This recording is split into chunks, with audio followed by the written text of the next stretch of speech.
Hola, ¿qué tal amigos? Yo soy Julio Hernández y en esta ocasión pues estamos teniendo un programa especial con un tema que ha resonado muchísimo en estos últimos tiempos, que es acerca del sínodo de la Amazonía, ¿no? El sínodo que está próximo a realizarse y que, bueno, pues ha tenido muchísima controversia a nivel general porque se hablan muchas cosas acerca de este sínodo y de los documentos preparatorios, incluso del Instrumentum Laboris.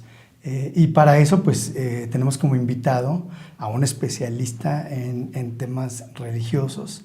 Me refiero al periodista peruano José Antonio Varela, que está aquí con nosotros el día de hoy, y le doy la bienvenida. Bienvenido, José Antonio. Gracias por estar aquí con nosotros.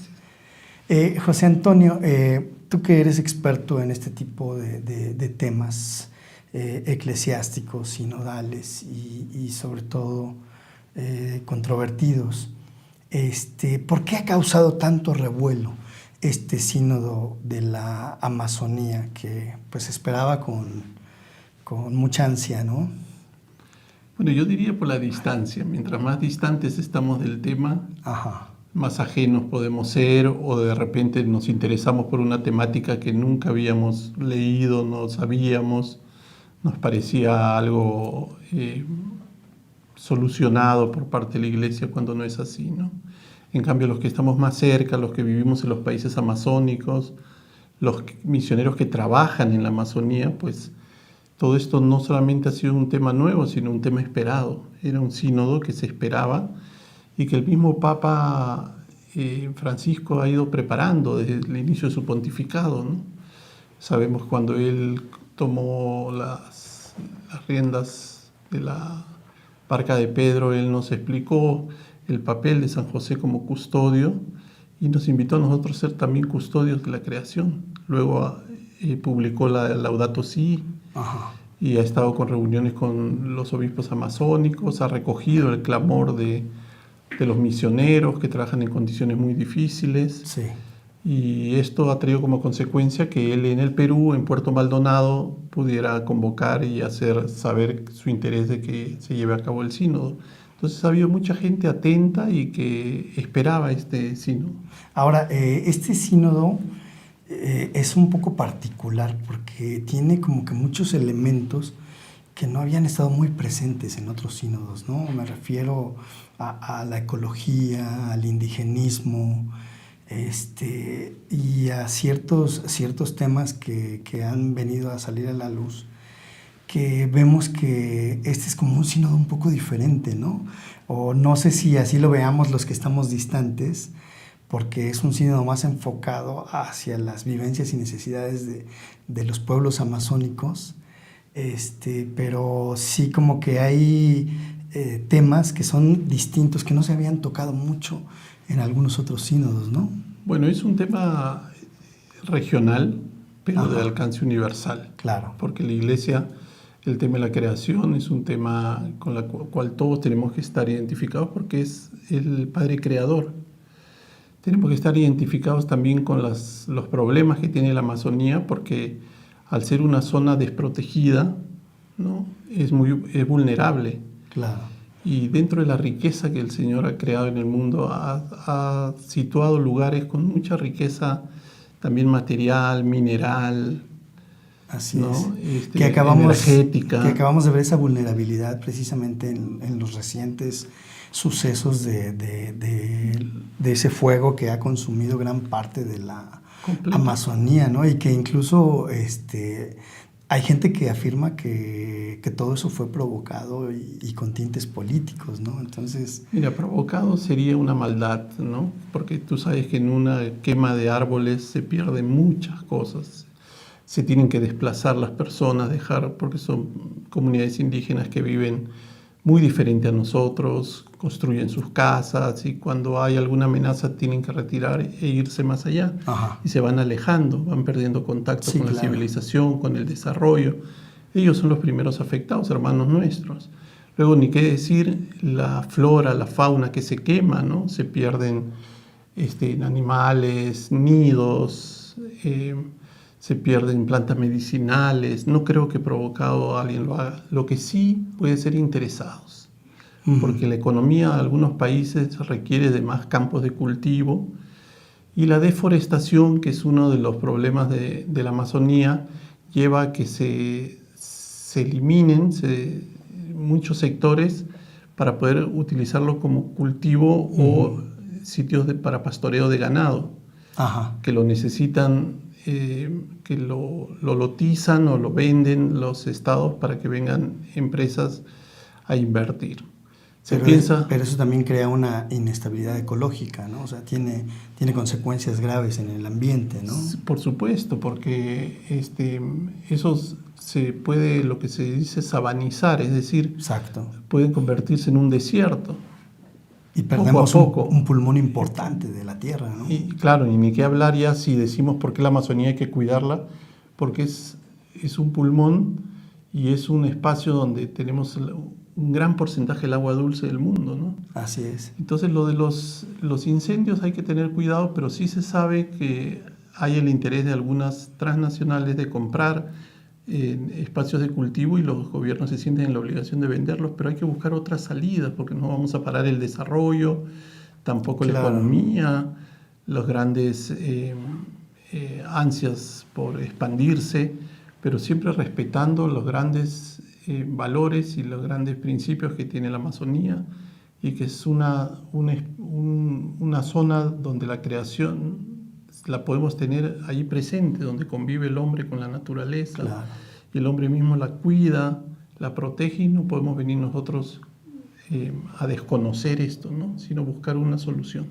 ¿Cuáles serían los puntos más importantes de este sínodo? Ya hemos visto, bueno, los documentos preparatorios, el Instrumentum Laboris, que ha sido muy controvertido y ahorita pasamos a hablar de ese tema, pero ¿cuáles serían como los temas más importantes de este sínodo, de los cuales debemos de estar pendientes? Bueno, lo primero es, está en el documento, es la visión profética de la Iglesia de hacer un diagnóstico y advertir de esto que estábamos hablando, ¿no? Cuáles son los problemas, que no son problemas que se inventan, son problemas que surgen también de los informes que elevan los misioneros que trabajan en la Amazonía. Así es. Y que a su vez recogen lo que las comunidades amazónicas de la Iglesia, los católicos, también se preocupan. Entonces hay un gran apartado sobre la situación de la Amazonía, ¿no? Y el llamado que hace la Iglesia al mundo. Luego tenemos la necesidad de hacer lo que el Papa llama una ecología integral, donde lo que decíamos hace un momento, pensemos en el cuidado de la creación, pero donde está complementado el hombre, la fauna, la flora y todas las riquezas que tenemos ahí hídricas y otras para que podamos conservar este espacio del cual el mundo también se favorece. Sí, la creación integral, ¿no? No solamente el hombre, sino su entorno, ¿no? Todo lo que está a su alrededor. Claro, no tenemos que esperar ir a los museos para ver cómo era antes un pueblo originario, qué animales se extinguieron, si lo tenemos vivo. Claro. Pero tenemos que cuidarlo porque no es un lugar abandonado, es un lugar que está poblado, sino que hay grandes extensiones, pero está poblado y hay que ver cómo lo protegemos. Esa es otra parte del tema. Sí. Y otra que se habla y de la que puede haber surgido alguna polémica es la iglesia con rostro amazónico, ¿no? Algunos van a querer profundizar más sobre eso, porque la iglesia con rostro amazónico ya existe.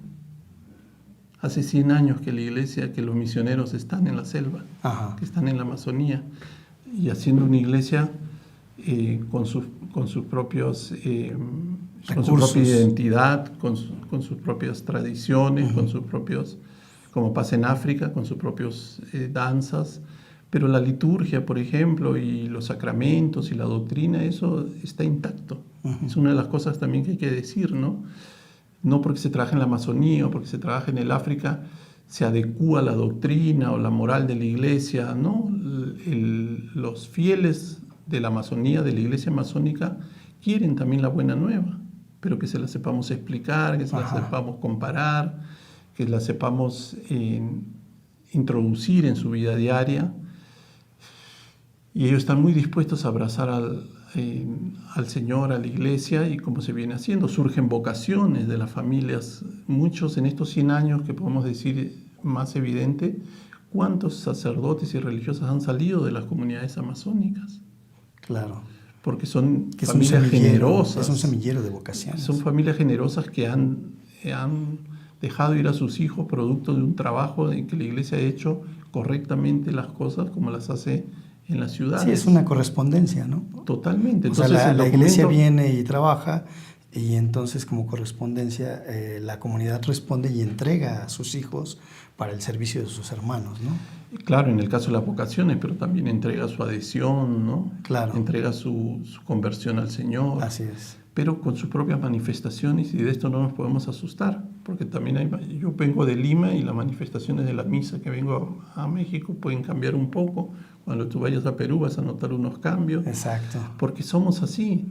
Entonces, ese es otro tema del documento, ¿no? La iglesia con rostro amazónico, y luego las funciones o las tareas, las grandes líneas pastorales y misioneras que se quieren tener para la iglesia de la Amazonía, donde hay, eso sí, grandes desafíos, ¿no? No hay los recursos, hay un obispo que tiene en su prelatura 4 sacerdotes, tiene que recorrer los ríos por días, ¿no?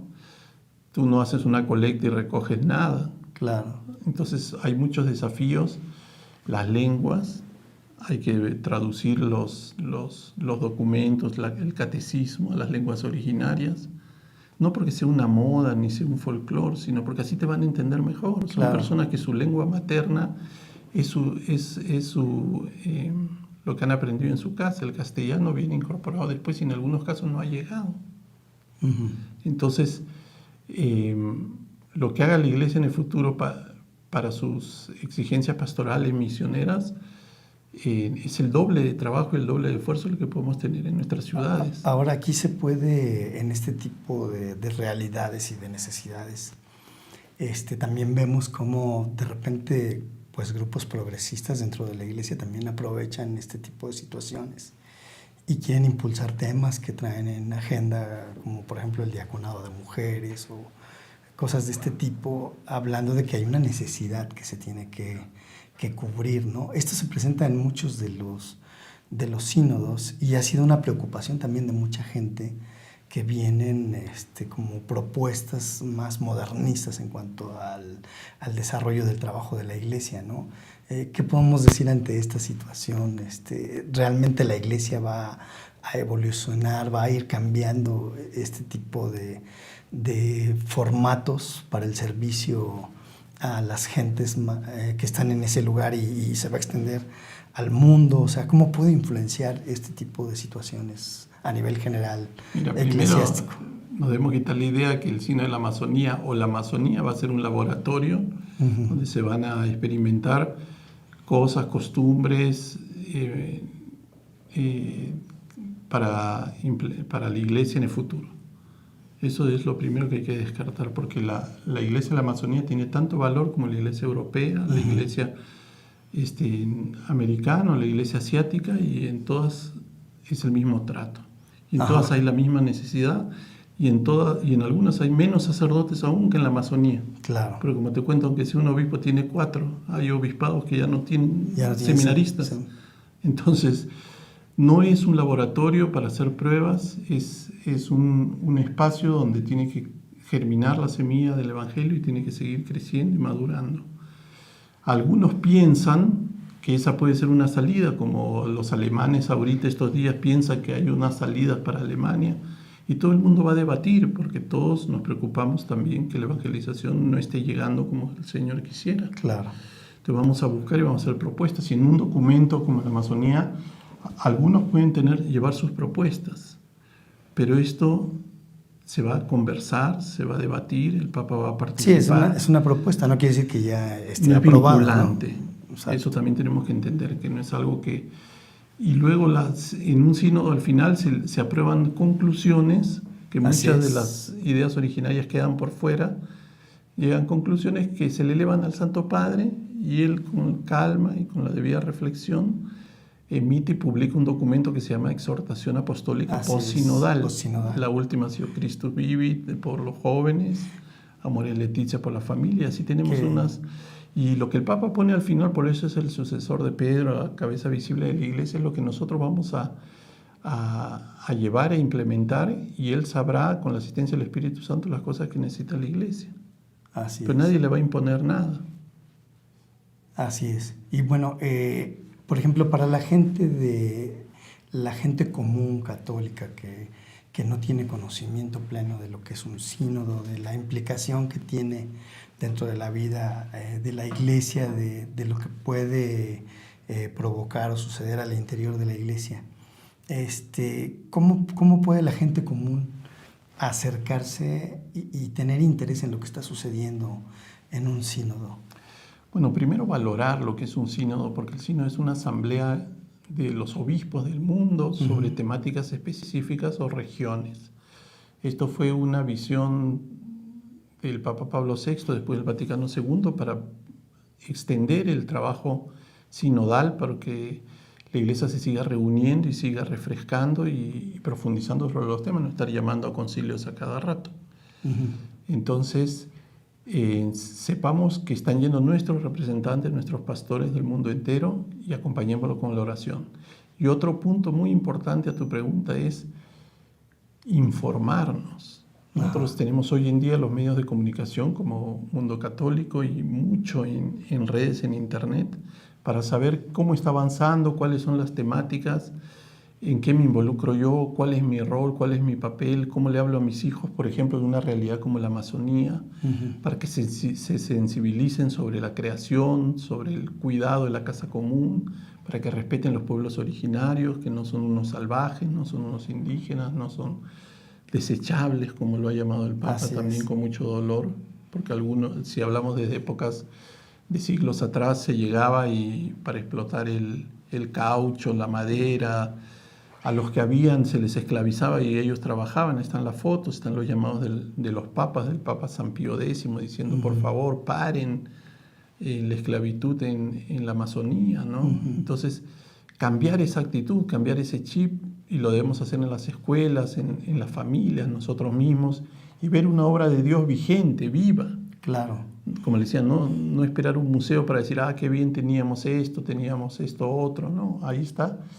Y lo tercero que yo diría también es defender el sínodo, defender estos temas, porque así estamos defendiendo y adhiriéndonos a las enseñanzas del Papa. Que además, yo creo que siempre la Amazonía ha sido como un referente muy especial en cuanto a la misión, ¿no? No sé si tú recordarás aquella película característica de la misión, que precisamente lleva por título La Misión, que nos hablaba de ese entorno amazónico y cómo los misioneros jesuitas trabajaban con los jíbaros, ¿no? en esa época. Otra película también que yo recuerdo mucho, A Punta de Lanza, no sé si recordarás esa película también, de unos evangelizadores laicos que llegaron ahí a la Amazonia. Entonces, como que siempre ha sido un referente muy importante, porque es una porción de tierra que conserva todavía su cultura, su riqueza, la pureza pues de toda su herencia ancestral, ¿no? Y ahora es un referente para el mundo, y la gente puede tener acceso a esto, que también es muy importante, lo que tú decías. Es importante conocer, ¿no? Por ejemplo, el documento preparatorio, el Instrumentum Laboris. Todos podemos tener acceso a estos documentos en la página del Vaticano, vatican.org. Ahí están los documentos, los podemos consultar o los podemos conseguir en alguna librería. Acercarnos a conocer qué es lo que se está pues debatiendo, presentando. Y ya muchos han participado en este documento, han ido a las asambleas regionales, desde sus parroquias han respondido preguntas. Muchos ya se han involucrado en el sínodo desde sus comunidades. Sí, esto es una recolección de aportes de diferentes personas y desde distintas partes del mundo, no solamente de la Amazonía, ¿no? Ahora, Perdón, quisiera aportar algo. El Vaticano, la Santa Sede, tiene un dicasterio especializado en los temas de misión, que es el de propaganda fide, que se llamaba antes y ahora se llama evangelización de los pueblos. La evangelización de los ¿no? pueblos, sí. Del cardenal Filoni a la cabeza. dedicado exclusivamente a sostener, apoyar e incluso subvencionar las misiones, Así es. especialmente en los territorios de misión como los vicariatos apostólicos, las prelaturas, los comisariatos, en lugares donde si no fuera por el sostén que hace la Iglesia, que hace el Vaticano, el Papa, no se podría llevar a cabo las escuelas, las postas médicas, las capillas, el transporte, la manutención de los misioneros. Entonces, y todo este apoyo también es gracias a nuestros óbolos, ¿no? Claro. Que todos los años damos, que todas las colectas, las donaciones, que después revierten 10 veces más de lo que hemos dado en aquellas regiones y lugares donde hay Amazonía, donde hay territorios de misión. Importantísimo porque hay esas leyendas negras, ¿no? Que hablan de las riquezas del Vaticano y que tiene muchísimo dinero. Pero en realidad el Vaticano utiliza mucho todas las colectas que se hacen alrededor del mundo para las misiones, ¿no? Mucha gente no sabe que... Hay el Domun. El Domun, exactamente. Mucha gente no sabe que tanto en regiones como en África, como en la Amazonía y en algunos otros lados, la mayoría de los hospitales son católicos, la mayoría de las escuelas son católicas, ¿no? Hay muchos lugares de asistencia social que son católicos, como Cáritas Internacional. Entonces, pues la gente desconoce todo esto y se deja llevar por el impacto de que el Vaticano tiene muchísimos tesoros y muchísimo dinero, ¿no? En realidad lo que el Papa hace a través del óbolo de San Pedro es ayudar y apoyar todas estas misiones alrededor del mundo y llegar hasta los rincones donde la mayoría de la gente no llega, ¿no? Hay lugares donde equivalente a dólares en un domingo no colectan ni $10, ni 5, porque a veces la gente no tiene ni siquiera circulante, o sea, no tiene dinero. Ahí se trabaja con el trueque, entonces lo que le dejan al sacerdote, al misionero que llega a veces cada 6 meses, es comida, es animales, es un regalo de lo que ellos han tejido. Entonces no hay ni siquiera efectivo. Así es. Pero sin embargo hay que mantener esos viajes por barca, por los ríos, a veces de 3, 4 días, inhóspito, donde el misionero no sabe qué se va a encontrar, qué peligro. Y pasar día y noche por el río Amazonas y todos sus afluentes y llegar y servirlos igual que nos sirven a nosotros en una parroquia, ¿no? Nos dan la Eucaristía, nos llegan con los sacramentos, a veces con libritos, y todo eso es gracias al apoyo, como has dado de ejemplo, de los católicos. Por eso tenemos que redoblar, incluso privarnos de algo, porque eso es la limosna, para ayudar un poco más a los territorios de misión. A los territorios de misión, que es importantísimo. Bueno, pues para culminar, ¿cuál debería de ser nuestra actitud como católicos comprometidos ante este sínodo, ¿no? O sea, ¿cuáles serían los elementos? Ya habíamos dicho, orar por el sínodo, por los obispos, informarnos, conocer de qué se trata realmente. Y por último, que muy importante, las conclusiones, llevarlas a cabo, ¿no? Porque pasa también algo muy importante, o sea, muchas veces terminan los sínodos, nos entregan las conclusiones, viene la exhortación apostólica y ahí se quedó, ¿no? O sea, muchos no tenemos el cuidado de participar de estas exhortaciones que nos hace el Papa para seguir adelante con todo esto que hubo un trabajo previo y que nos invitan a participar, ¿no? Bueno, toda exhortación es magisterio del Papa, ¿no? Y es importante que un católico lo incorpore, lo conozca, descubre, identifique cuáles responsabilidades le atañen directamente, ya sea a nivel individual, a nivel comunitario, a nivel de sociedad, o si yo soy un dirigente político, un dirigente de Estado, también la Iglesia tiene una palabra para mí, para que yo tome actitudes y medidas a favor de la gente, ¿no? A favor del medio ambiente. Entonces todos vamos a estar representados en las conclusiones y tenemos que encontrar nuestro lugar, porque la Iglesia es un cuerpo formado por partes. Eso es muy importante. Y la parte que no funcione o no haga su parte nos desestabiliza a todos. Así es, porque todos somos miembros de un solo cuerpo. Pues qué gusto, José Antonio, que nos acompañaste. Muchísimas gracias por estar aquí con nosotros, por traernos luz acerca de este sínodo. Y bueno, pues vamos a orar, vamos a pedir a Dios que este sínodo realmente cumpla su objetivo y que todas las conclusiones que vengan del sínodo y la exhortación apostólica del Papa sea de mucha bendición para nosotros, para todos los católicos del mundo, para la Iglesia en general. Yo soy Julio Hernández, les doy las gracias por estar aquí con nosotros y seguimos con la programación de Mundo Católico TV. Hasta pronto.